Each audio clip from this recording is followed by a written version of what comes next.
versículo del 12 al 17, y vamos al vídeo, Ahí está, Pérgamo.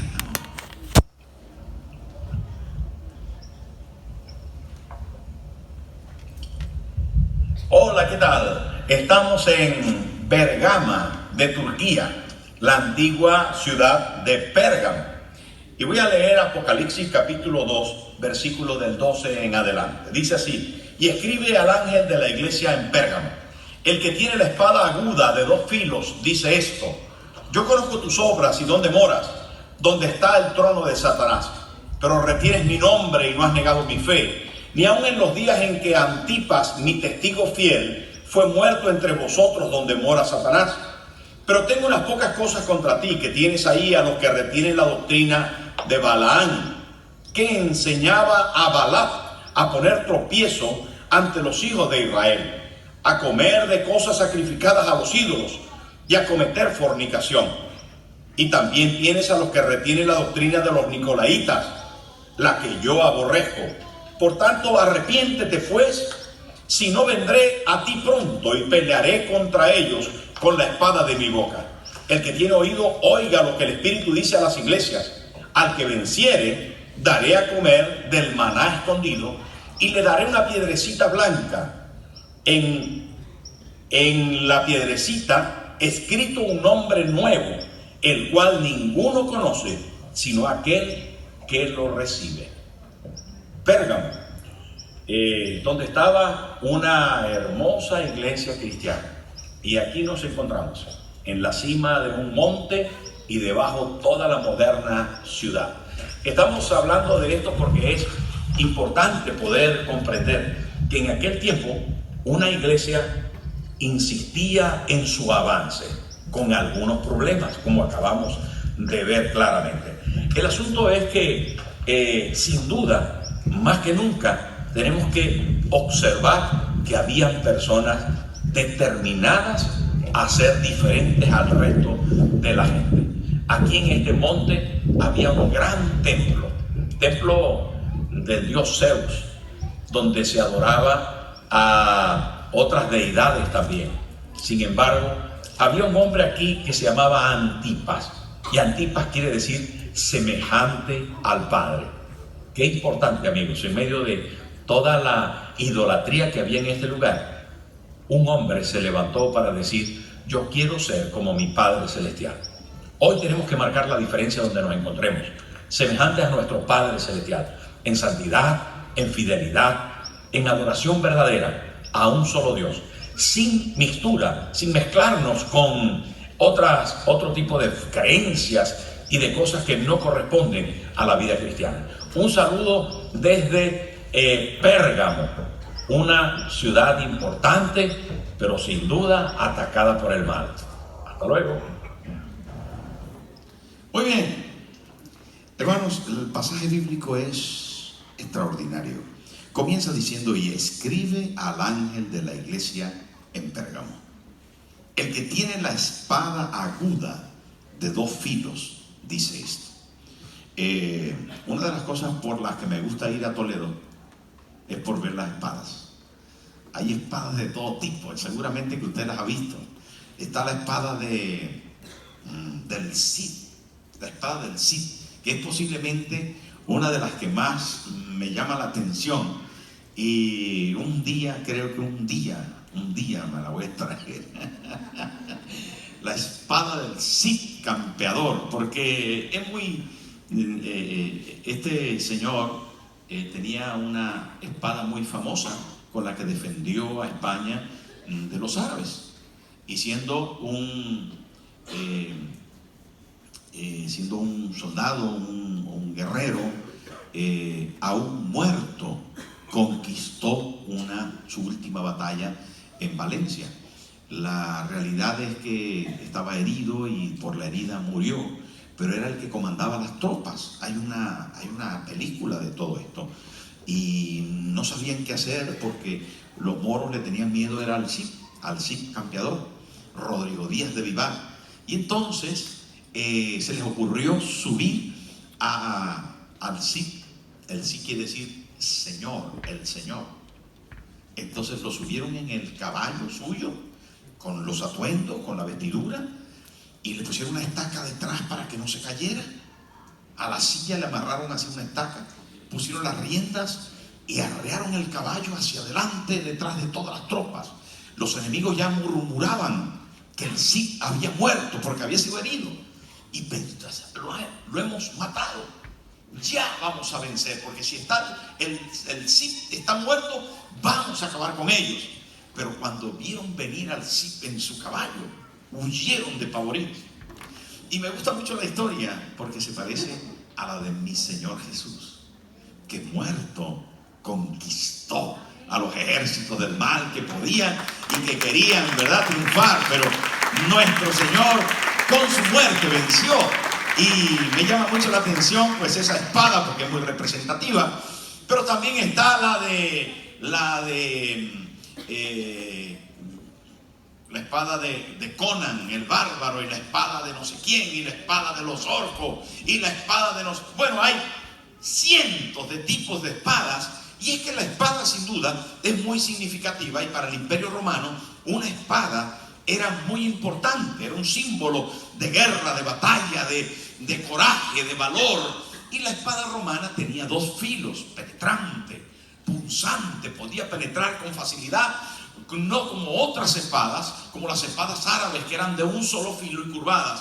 Pero en el caso de Roma, la espada convencional tenía doble filo, porque tenían intención de penetrar profundamente. Por lo tanto, era conocida como una de las espadas más importantes. Y así comienza el pasaje, describiéndose el Señor y diciendo: el que tiene la espada, ¿qué? Aguda. Lo primero que dice es aguda. ¿Qué quiere decir aguda? Pues puntiaguda, penetrante, punzante, que puede abrir un espacio para que penetre lo demás. Es aguda y de dos filos. ¿Qué quiere decir eso? Quiere decir que el Señor tiene la palabra. La palabra, dice la Biblia en el libro de los Hebreos, dice que es la espada del Espíritu, que es la palabra de Dios, que penetra hasta partir el alma, que discierne los pensamientos y las intenciones del corazón.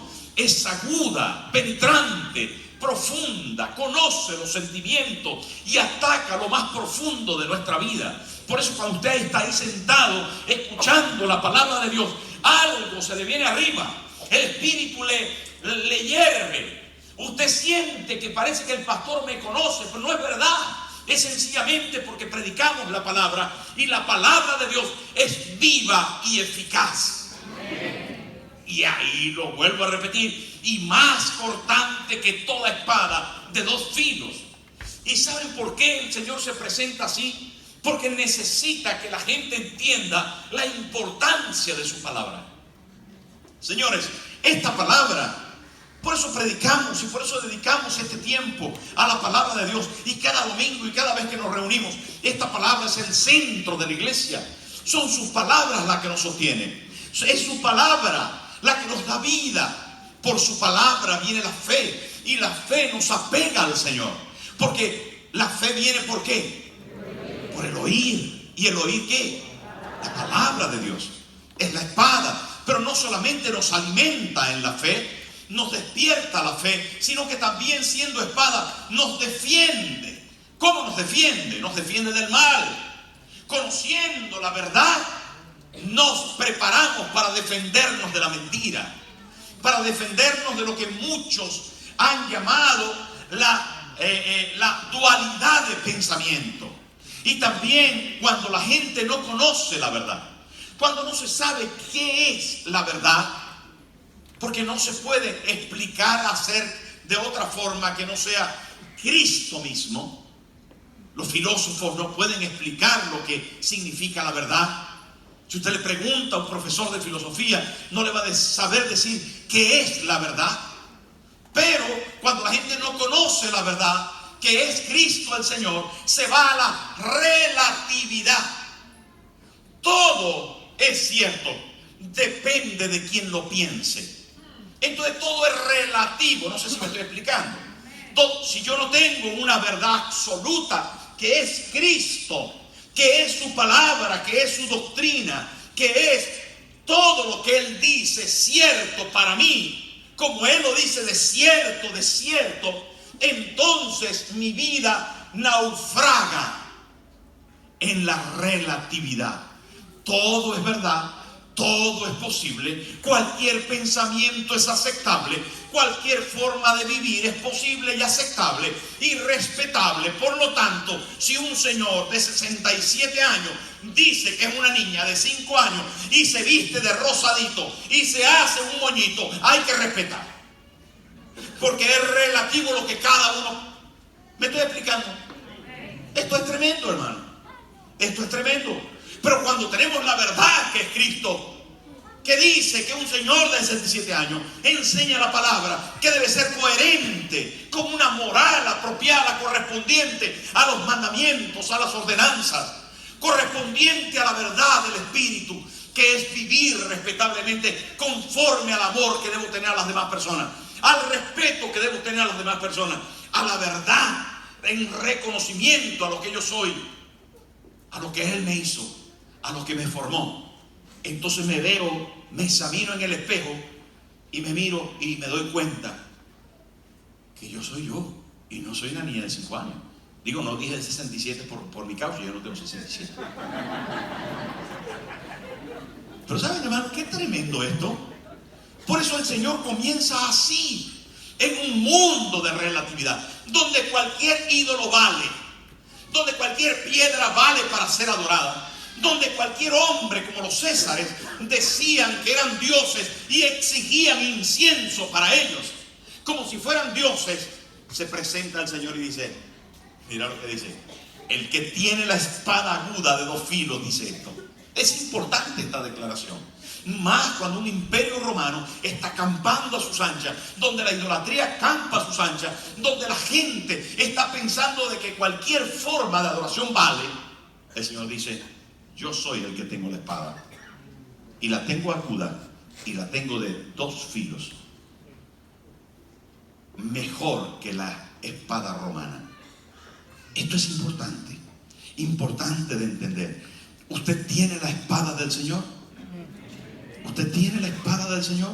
Su palabra, su presencia, porque tenemos la palabra escrita y tenemos la palabra viva. Acuérdese que Cristo es el verbo. El verbo es la palabra que se hizo carne y habitó entre nosotros.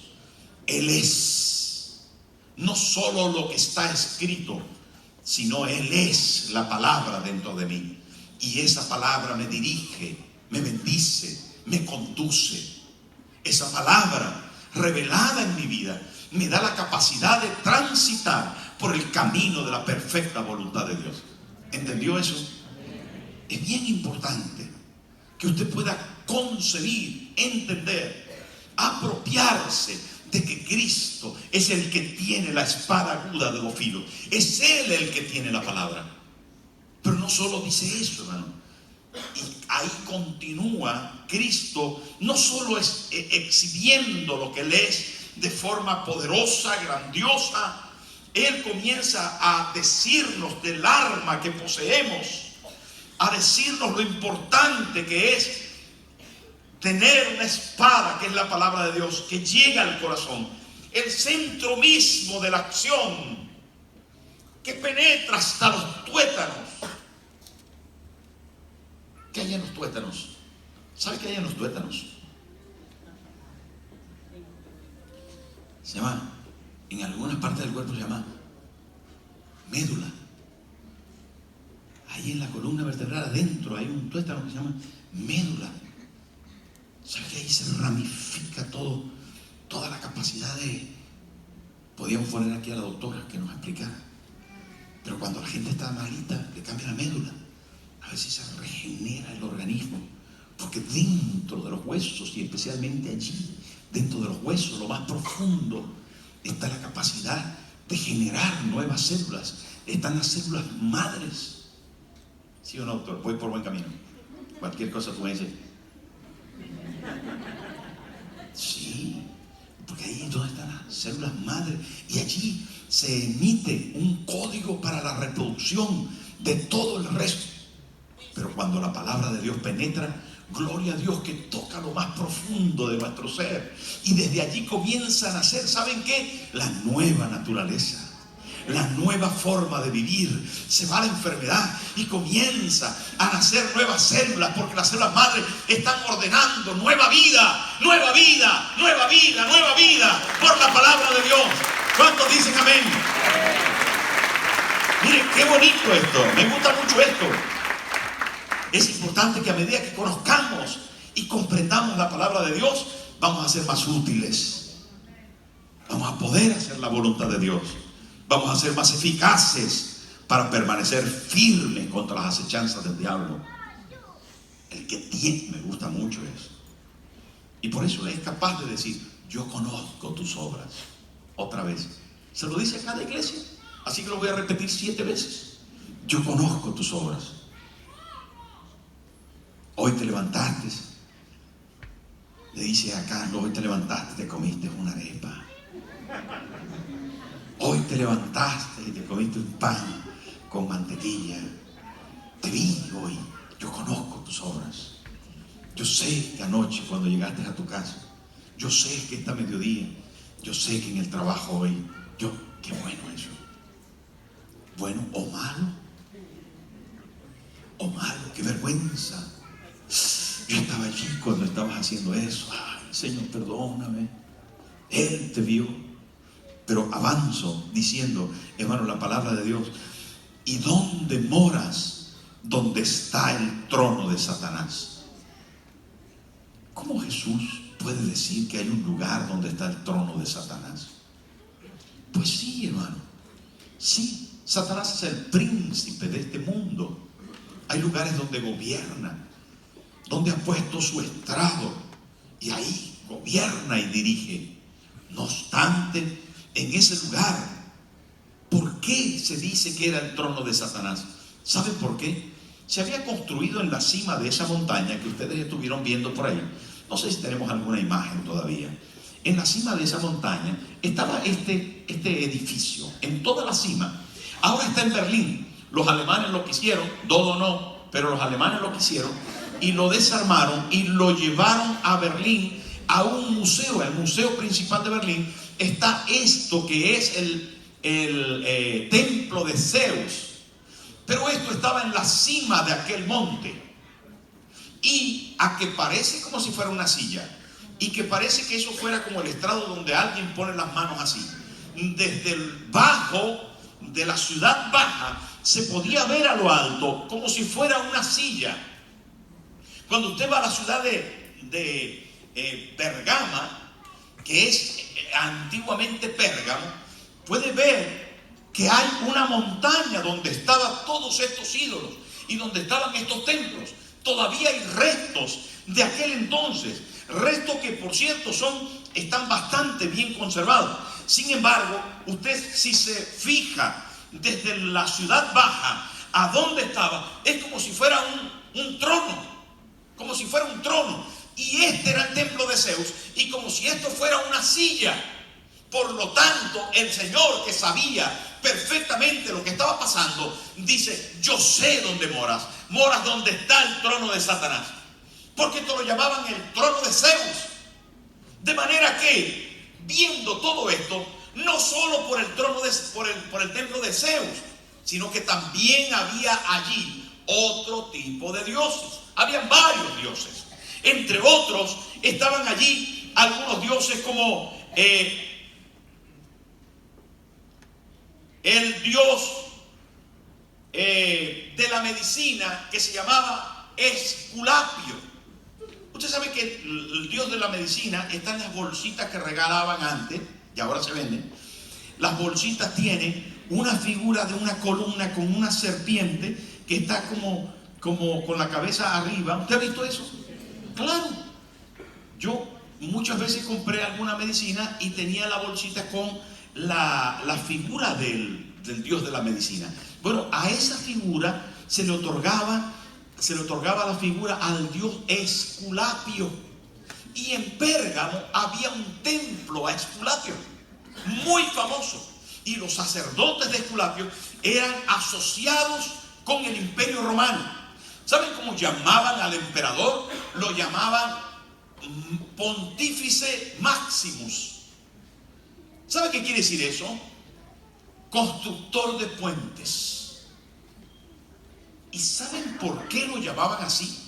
Porque le otorgaban la capacidad de poder hacer puente entre espíritus infernales, espíritus de la oscuridad, con los hombres.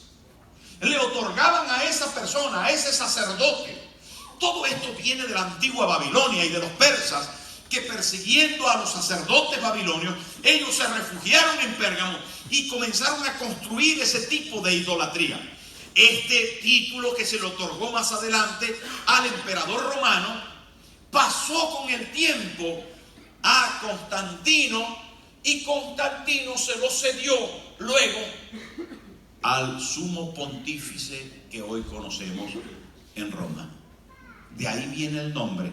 Mis respetos a los que pudieran estar aquí que son católicos, pero ese es el origen de ese sumus pontífice, puente entre un mundo y el otro. Queridos amigos, todo esto nos habla de una contaminación idolátrica y de una mezcla. Ya en dos de las aportaciones que les hice en los vídeos, le hablo de la necesidad de no tener mezcla ni mixtura, de no mezclar una cosa con la otra. Y es que la iglesia de todos los tiempos ha tenido la tentación de no tener clara la palabra y variar o desviarse o mantenerse en dos aguas. De alguna forma relativizar. Sí, esto es posible y esto también. Esto está bueno y esto también. Y llamar a lo malo bueno y a lo bueno malo, y hacer una mezcla inconcebible para Dios. Imposible de soportar para Dios. Ahora, cuando estamos hablando de Pérgamo, hermano, dice aquí que ahí el Señor está diciendo: yo sé dónde mora, dónde está el trono de Satanás. A esto se refiere. Ahora, hermano, no solamente dice esto, sino que también aplaude a la iglesia, y ahora le está como emitiendo, diciendo las virtudes, y le dice: pero retienes mi nombre. Qué bonito esto. Esto es una alabanza, es un aplauso que el Señor le está dando a la iglesia de Pérgamo. Le dice: pero retienes mi nombre. Y esto, hermano, es digno de ser destacado.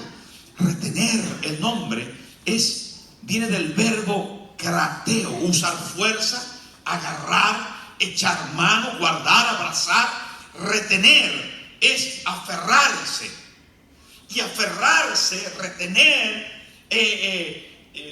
abrazar el nombre del Señor en medio de todo lo que estaban viviendo, sin duda era loable, era importante. Saben, queridos hermanos, cuando tenemos tantas cosas que nos llaman la atención y tanta idolatría en la ciudad, se adoran a los reyes, adoran a esto, adoran al tal, adoran a no sé cuánto, adoran a no sé qué. Algunos se puede confundir, pero al Señor está diciendo: tú, iglesia del Señor, retienes mi nombre. Y dice: y no has negado mi fe. Qué bueno. Algunas cosas bonitas tenía la iglesia. Era la iglesia del Señor. Él se paseaba y conocía. Él estaba allí y estaba con la espada aguda de 2 filos. Él estaba allí y sabía lo que la iglesia tenía como virtud. Y me gusta eso, porque además Jesucristo, el Salvador, la fidelidad a Él estaba presente en la iglesia de Pérgamo. Eran seguidores de Cristo a cualquier costo. Y ahí entramos, hermano, en el versículo 14. Pero tengo unas pocas cosas contra ti. ¿Cuántas cosas tienes contra la iglesia? Pocas. Eso no está mal, ¿verdad? La vez pasada dijimos, tengo contra ti. No dijo pocas. Dijo, pero tengo contra ti. Le dijo a la iglesia de Esmirna. Pero a la iglesia de Pérgamo le hizo, tengo unas pocas cosas contra ti. Esto está más suave. Está más suave. Porque bueno, tengo contra ti. Uy, eso me pareció, cuando lo leí me pareció que el Señor estaba enfrentándose. Aquí se está enfrentando, pero con menos fuerza, porque ya dice, tengo pocas cosas contra ti.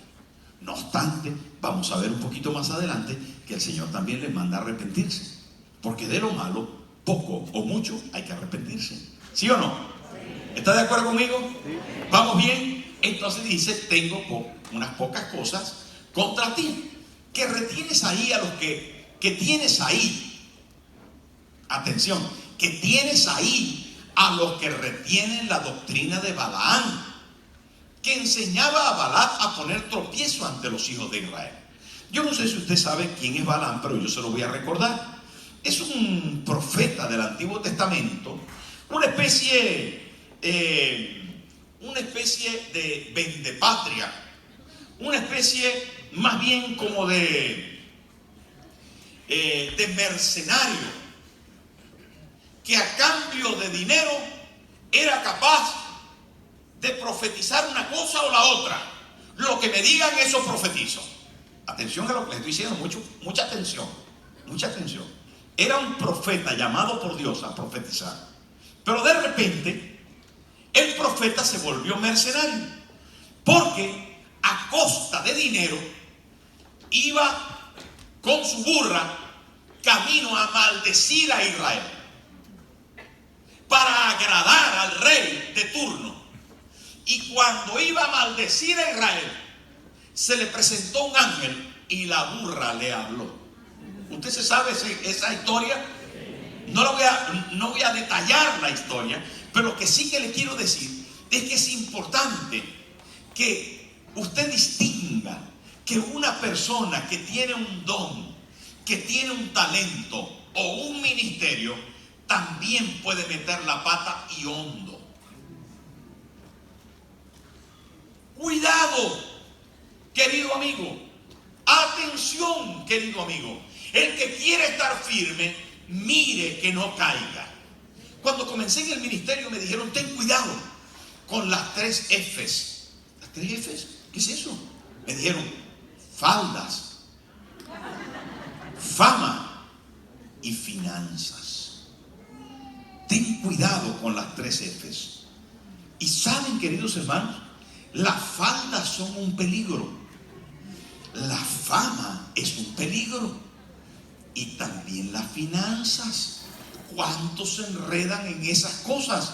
Y tú mismo que estás sirviendo al Señor, y tú mismo que todavía no estás sirviendo al Señor a plenitud, cuídate, porque puedes caer en la F de las faldas, o puedes caer en la F de la fama y creerte, porque como Dios te bendice en el trabajo y ahora eres el jefe, de repente te sientes como más que los demás y comienzas a caer en una situación anormal a alguien que ha sido llamado a ser un siervo, a alguien que ha sido llamado a agradar a Dios. Hermanos, ¿saben qué es la doctrina de Balaam? Alguien que se vende por dinero, alguien que prioriza con la economía, con la plata, con el Dios Mamón, alguien que le da prioridad primero a la ganancia que al Señor de su vida. Y esto es para todos. Si uno de los problemas más graves que tenemos, hermanos, es el dinero o Dios, la Biblia, cuando quiere Jesús resumir todos los dioses, el Zeus, el otro, la Afrodita, la Diana, la no sé cuánto, no sé qué, todos los dioses de la tierra, dice, no podéis servir a 2 señores. Lo dice Jesús. No podéis servir a 2 señores. O servís a Dios o servís, resumió todos los dioses, al dinero. Impresionante. ¿Saben por qué? Porque cuando nosotros vamos a la Biblia y encontramos, por ejemplo, a Diana de los Efesios, que lo mencionamos ayer, ¿saben qué? El negocio que tenían allí en Éfeso por causa de la venta de los templecitos de la diosa, los negocios que se tienen con crucecitas de madera, El negocio que se tiene es brutal. ¿Siguen en Israel vendiendo astillas de la cruz de Cristo? Astillas de madera de la cruz de Cristo, hermano. Siguen vendiendo todavía coronas de espinas de Cristo. Siguen vendiendo las ideas de que aquí fue donde no sé qué y aquí fue, y cobran antes de entrar.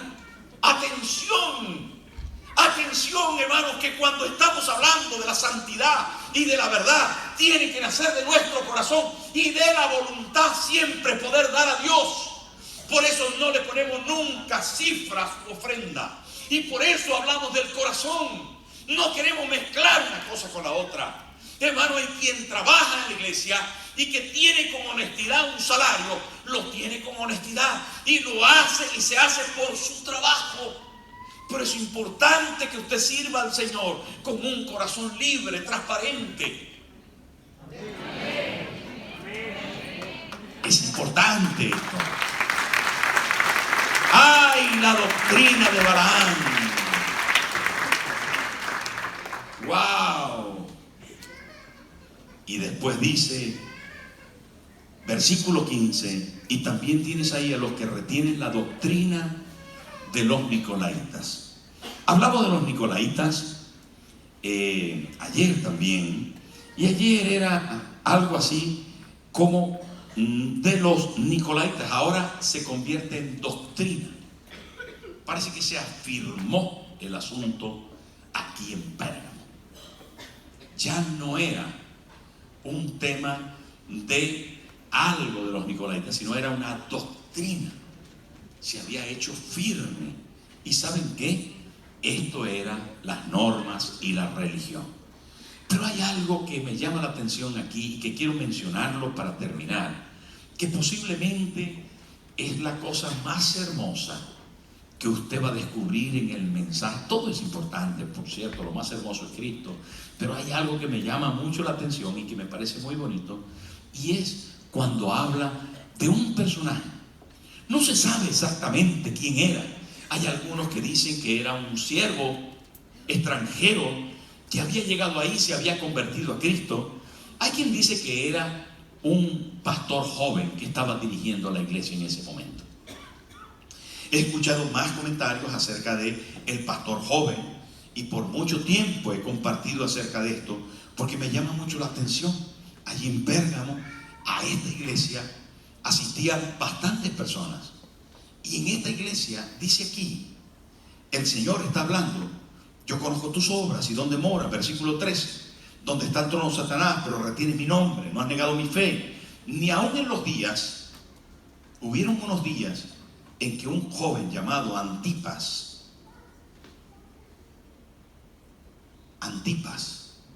esto es una composición de nombre. Por ejemplo, hay un Herodes que se llamaba Herodes Antipas. Eso quiere decir parecido al Padre. Antipas es un nombre compuesto que quiere decir parecido al Padre. En este caso, Antipas, primera cosa, era parecido al Padre. Segunda cosa, dice mi testigo. Un testigo es alguien que ha presenciado, que ha experimentado, que ha vivido en carne propia un hecho, un acontecimiento, una relación. Mi testigo. Jesús dice de él, Antipas, uno que se parece al Padre, y dice de él, mi testigo. Él es testigo mío, es testigo de lo que yo soy para él y él para mí. Ha tenido una relación conmigo y puede dar testimonio de mí. Es mi testigo. Él es capaz de poder decir acerca de mí cosas. Él es mi testigo. Pero no solamente dice eso, sino mi testigo fiel. Atención, que lo que dice acerca de mí, dice el Señor, ¿no? Lo que dice acerca de mí es verdadero, es fiel, es justo. Lo que dice acerca de mí, hablando de fidelidad, es que es firme, constante en su afecto, en su realidad. Pero no solamente dice mi testigo fiel, sino que dice fue muerto entre vosotros. Y al estudiar la historia, parece que un día los sacerdotes de Esculapio, que servían a los espíritus satánicos y que adoraban a esa serpiente enrollada en una columna, esos sacerdotes se ofendieron porque Antipas era testigo y estaba predicando. Y estaba predicando de forma continua acerca de Cristo, del Cristo que libera de las ataduras del diablo, del Cristo que se levantó poderoso para vencer al enemigo. Y a los sacerdotes de Esculapio no les gustó. Y fueron y lo cogieron. Y tenían en su templo a un toro de bronce. Eso es histórico.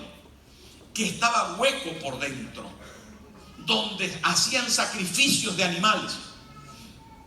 Quitaban las vísceras de los corderos, quitaban las vísceras de los becerros y de los animales, y ataban al becerro encima del toro de bronce, y como era hueco metían por dentro leña hasta que el sacrificio se derretía encima del toro de bronce al que ellos adoraban. Cogieron a Antipas, lo trajeron al templo y lo ataron encima del toro de bronce, y así murió martirizado.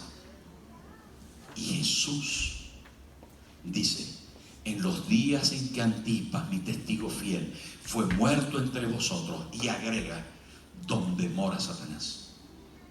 Demonios. Jesús lo sabía. Atención. Atención. ¿Por qué les decía que esto es bonito? Usted puede pensar, pero es feo. No, es bonito. Es bonito, ¿saben por qué, hermano? Porque el sacrificio, la entrega de la vida por causa del Señor y de su palabra, nos hace ser como Él es. Miren, una vez cuando la Biblia comienza en el libro de los Hechos, estaba allí Esteban. Dice que Esteban estaba predicando y comenzaron a coger piedra los que le oían porque rechinaban los dientes, estaban endemoniados y comenzaron a apedrearlo. Y la palabra de Dios dice en el libro de los Hechos que Esteban, siendo apedreado, levantó los ojos y vio el cielo abierto. Y viendo el cielo abierto, dijo: Señor, no le tomes en cuenta este pecado. ¿Usted se acuerda de eso? Esteban en el libro de los Hechos dice: Señor, no le tomes en cuenta este pecado. ¿Saben que esas son las mismas palabras que Jesús utilizó cuando estaba siendo crucificado? ¿Saben que la cosa más importante de la vida cristiana es ser como Él es vivir como Él vive y es morir como Él muere? Es entregar la vida como Él la entregó. ¿Qué quiere decir eso? ¿Que ahora nosotros que nos crucifiquen a todos? Pues no, pero que en medio del sufrimiento encontremos identidad con Cristo, encontremos razón de vivir y quedándonos enteramente en el trabajo, en la casa, en la familia, en los amigos, en la iglesia, dándonos enteramente, nuestra vida tenga sentido y podamos ofrecernos completamente al Señor. ¿Usted está de acuerdo conmigo? Es bíblico esto, es la realidad de la palabra.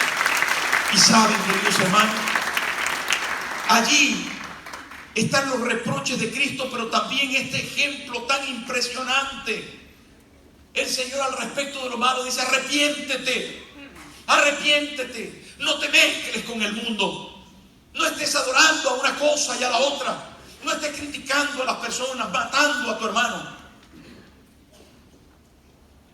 Y si permanece fiel, versículo 14, versículo 15,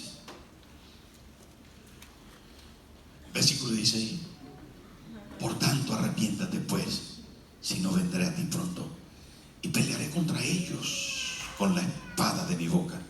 ¿Con qué peleamos nosotros? Con la misma espada que Jesús pelea. No nos vamos a los puños, nosotros nos defendemos con la palabra. Esa palabra que nos garantiza que en el versículo 17 hay una promesa. Y miren ahí, miren ahí. El que tiene oído, el que ha oído que cumpla. Eso quiere decir, el que ha oído que cumpla lo que el Espíritu dice a las iglesias. Al que venciere le daré a comer del maná escondido. No tienes que comer lo sacrificado a los ídolos. No tienes que comer de lo robado. No tienes que comer de lo mal ganado. No tienes que comer, hermano, de las cosas que no corresponden. No tienes que comer del chisme. No tienes que comer de la mentira. No tienes que comer de las malas relaciones. No tienes que vivir ni alimentar tu vida y tu alma y tu cuerpo de lo que no corresponde a la vida cristiana. Que tu raíz, que tu provisión, que tu sustento sea de lo santo. Porque Él tiene para nosotros, hermano, algo maravilloso. Dice, te daré a comer del maná escondido. ¿Saben qué es eso, hermano? ¿Saben qué era el maná? Claro, de lo que se alimentaron los israelitas en el desierto. Aquel pan menudo que caía y que alimentaba, que tenía toda la capacidad de sostener la vida. Era muy sencillo, pero era muy suficiente. Ahora hay uno escondido. El Señor se guardó para nosotros uno especial. Uno especial para los fieles, para los que perseveran, para los que luchan, para los que se mantienen fieles, testigos, aún para los que sufren en medio de las tempestades. Hermano, Él tiene una comida secreta, una comida escondida. Y te dice, a lo mejor, le dice a los que están por ahí, le dice, tengo un maná escondido. Le dice a los que están por aquí, no se preocupen, tengo un maná escondido.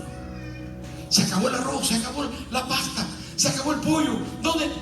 Jesús dice, tranquilo, yo tengo una comida especial, es maná, y lo tengo aquí escondido para ti. Y saben, a toda esta gente que la está pasando mal, a toda esta gente que está luchando, y aunque perseveran, el Señor les dice, tengo una comida escondida para ti. Y además, las elecciones en aquel tiempo, ¿saben cómo se participaba? Con una piedrita blanca, en vez de una papeleta de votación que ya venía timbrada, no, era una piedrecita blanca y cada uno en la piedrecita escribía un nombre. Yo voto por Antonio Aután, y metían ahí en una urna, en un cofre, metían la piedrita blanca con un nombre. Y aquí rescata el Señor eso y dice, y le daré una piedrecita blanca. Eso en la mente de aquellos era papeleta de votación para elegir a alguien que será gobernador, para elegir a alguien que será el encargado. Y el Señor le dice, te voy a dar una piedrecita blanca para que puedas elegir a alguien. Pero ¿sabes a quién vas a elegir? Esa piedrecita va a tener tu nombre, porque tú vas a gobernar, porque tú vas a reinar, tú vas a ser el que va a dirigir. Una piedrecita blanca, en la piedrecita escrito un nombre nuevo, el cual ninguno conoce sino aquel que lo recibe. ¿Sabe qué? Va a haber un nombre tuyo, un nombre especial que se te va a asignar. Mire, yo alguna vez he pensado en esto. ¿Y cómo te llamarán en la patria celestial? Ah, ya no me voy a llamar como yo. No, porque el Señor va a reconocer tus bendiciones, tus virtudes, tu corona, tu gracia, la bendición que tienes. ¿Se acuerdan cómo llamaron a Jacob? Lo llamaron Israel. Y a Saulo, ¿cómo le pusieron? Pablo. ¿Y cómo le pusieron en vida? Esto fue Jesús. Porque Jesús le quiso hacerlo así con algunos para que nos fuéramos acostumbrando. ¿Sabe cómo le puso a los Juanerges? Pues a uno lo llamó Juan y a otro, pero se llamaban los hijos del trueno. ¿Saben cómo fue el nombre de Pedro antes? ¿Cómo se llamaba antes Pedro? Cefas. Y el Señor le puso piedra. ¿Saben, hermanos? Todo esto es significativo, y lo que nos habla es que mañana será mejor, de que Dios tiene preparado para nosotros cosas hermosas.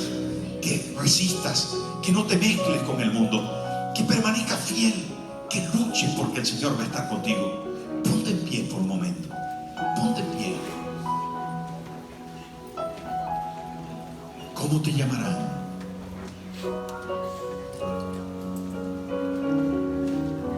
Dios solo lo sabe, pero aquel día tú también lo vas a conocer. La iglesia de Pérgamo Una iglesia que fue llamada la atención a corregirse en los aspectos de la economía, a corregirse en los aspectos doctrinales, de mantenerse pura para Dios, pero también aplaudida por su fidelidad, por mantener su nombre. Una iglesia donde había un hombre que estuvo dispuesto a entregar su vida porque era testigo, porque era fiel, porque fue hasta el fin. Toma la mano al que tiene a tu lado, por favor. Padre Celestial, gracias. Gracias. Gracias. Santo, santo, santo.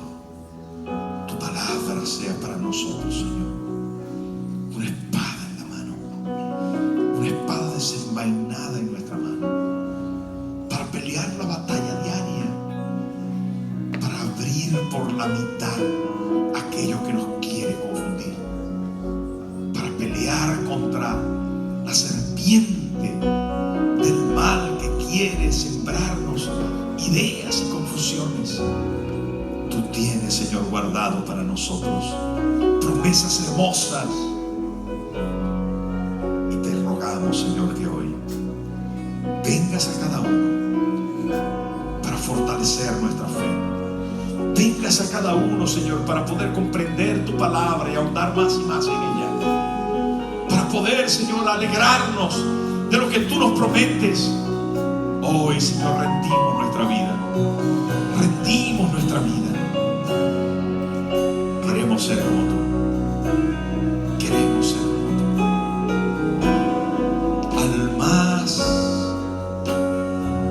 a la más pura imagen tuya, Jesús.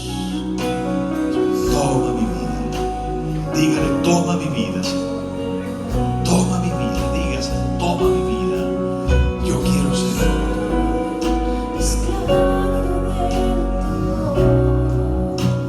yo soy tu hijo. Antipa, semejante a su padre. Sí, esclavo del temor. Yo soy hijo de Dios. Ya no soy esclavo del temor. Yo soy hijo de Dios. Querido hermano, no sé con cuántas cosas te tienes que enfrentar, con cuántos dioses y cuántas historias, pero ¿sabes qué? Vale la pena saber que el Señor está con nosotros, que su palabra está con nosotros, y que albergando esa verdad nada nos va a vencer. Él nos defiende. Él nos ha dado armas suficientes para salir victoriosos. Dale un abrazo grande al que tienes a tu lado, un abrazo grandotote, grandotote. Mañana será día sábado y van a compartir los jóvenes también con la reunión. Vamos a tener danza y vamos a tener alegría.